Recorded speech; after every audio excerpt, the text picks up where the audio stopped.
hi for everybody who's joining on. So excited that you're here. Okay, I'm Jenny Rochelle, and I am a betrayal trauma specialist. That means that I'm a certified life coach. I'm a spiritual director, and I'm also a certified yoga teacher. And I'm also an ex-partner of a sex addict. And so everything in my life has sort of led me to this calling to support women who have who've discovered that their husband is a sex addict or have experienced sexual betrayal. And so if that's you, if you're comfortable, you can give me a little wave in the comments. If you're on live or if you're watching the repeat, just wave if you fit one of those qualifiers. So today, what I want to talk about is like the transformative power of story. So this week has been kind of a crazy week for me. It's like there was kind of like this pause for the holidays, then the kids went back to school. And now this week on Tuesday, I led a workshop for women in the desert, caring for the souls of partners of sex addicts. And then also went back to school. My classes at seminary started up again. I'm taking 3 classes. And then I had to listen to this book about what story do you find yourself in by a guy named Brian McClaren. And I went to Dallas over the weekend, Thursday through yesterday. I've started a year-long study with Suzanne Stabile on the Enneagram, I've been geeking out about the Enneagram all weekend. And like the common thread that has revealed itself, I really love that phrase, the common thread that has revealed itself is the power of story and how important the story is that we tell ourselves through our own healing and our own transformation. And I think it's really, really easy when you experience, something traumatic and it's a trauma response to like really stay stuck and identify with that story. And I think that thank you. I think that how we found healing is like we have to be an active participant in that story and be really consciously aware of the story that we're telling ourselves. So I'm going to be updating the Surviving Sex Addiction and Betrayal Guidebook. And so you've already signed up for it. You can get it at sexaddictionguidebook.com. If you've already signed up for it and gotten it, when I get it updated, I will send you a new version of it with this 7th essential element talking about the power of story. Because I've talked before about how important your spirituality is to believing that you're held in this bigger container and to find meaning in your life, and how important it is to be able to make meaning out of your suffering in order to transform and heal. And I think the most powerful way to do that is through story. So absolutely the story that we find ourselves in. And that's like the name of this book that I read, the stories we find ourselves in. And I love like that play on language, because like we all find ourselves in a story in our life, right? Especially if you're someone who discovered, right, that your husband was a sex addict. All of a sudden you're in this story and you're like, whose story is this? This is not my life. And then you go into sort of like this existential trauma. Who am I? What's happening to me? What's real? Everything is different. And so now like you've literally found yourself in this story that you didn't know you were a part of this whole time. And like coming to terms with that is painful and it's hard and it's traumatic. And the other meaning is the story that you find yourself in, right? So through that story, this thing that happens to you, you can become an active participant and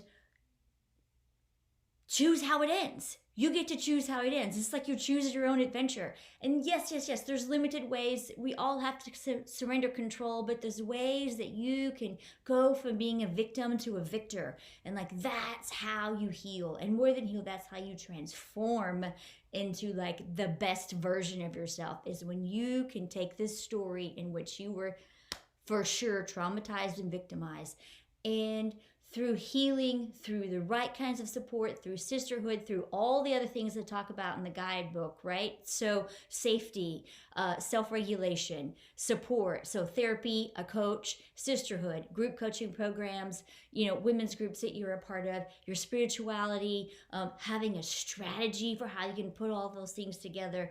all of those allow you to become an active participant in your story, right? Like this is your, oh, thank you. This is your comeback moment. This is your comeback story. This is not about him, right? This didn't happen to you because of him. And it did, I get that. But this is really like, this is how God can show up in your life for you. And I know not everybody can do that. And it's really hard. And sometimes I think it seems impossible when you've been highly traumatized. And so I don't want to shame anybody for their process or how long it takes. Oh, good morning, Cindy. For how long it takes. But I'm just telling you that if you do all the things to take care of yourself, if you have the right support, and which is a therapist and a coach, and you have the right community, which is like group coaching program, women's groups, other 12-step meetings if those things work for you. All of those things allow you to take charge of your story and become like the heroine, which you already are. And so just for a second, let's think about I love this women in the desert. That's what I call women who have discovered that their husband is a sex addict or has betrayed them, and you're sort of forced out of this life that you knew, and you are now living in the desert. And you can think about that in several ways, right? You can think about the desert in several ways as this dry, barren place. But like some people see great beauty in the desert, and there is great beauty in the desert.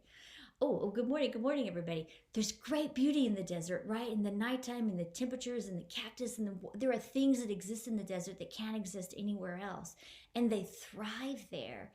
And if you think about it in the terms of like, there's this whole spiritual community early in the Christian church called the Desert Fathers and Mothers. There were mothers too. We don't talk about the mothers as much as the fathers, but like they literally left. They chose to leave the life that wasn't working for them and to go out into the desert so that they could know and connect with God. And I think that's why you end up in the desert. And it is an incredible opportunity to find yourself. This is the story that you find yourself in. You didn't choose it, and you found yourself in the story and you didn't want to be there. And now you have the opportunity to find yourself, who you are, become the woman you were meant to be. Like what happened to me and my story was so terrible. So terrible. I don't even share all the details of it. Like very rarely do I talk about it. But I love who I am today. And it has empowered me to get on Facebook and Instagram live every Sunday morning and connect with other women who I don't know because I want to be of service. And that's how I've made meaning. That's the story that I've created for me. That this happened to me for a reason so that I could work with other women who it happened to too. Okay, thank you so much. I'll pause here for a second and see if anybody has any questions. I know there are a few people online. We'll pause for a second. If you don't want to ask live, I totally understand. Feel free to message me offline. If you have not downloaded the free guidebook, again, it is sexaddictionguidebook.com. It's free. Lots of pretty pictures in it, lots of information. And get on that list, and you'll get a copy of that immediately. And then when I get it updated with the new step to talk about story, I will send that to you, obviously free of charge as well. All right. Thank you, ladies. Thank you, everybody who joined this morning. I so appreciate you. I'm holding you in my heart, and we're all in the desert together. We're all creating this story together. Happy Sunday, ladies.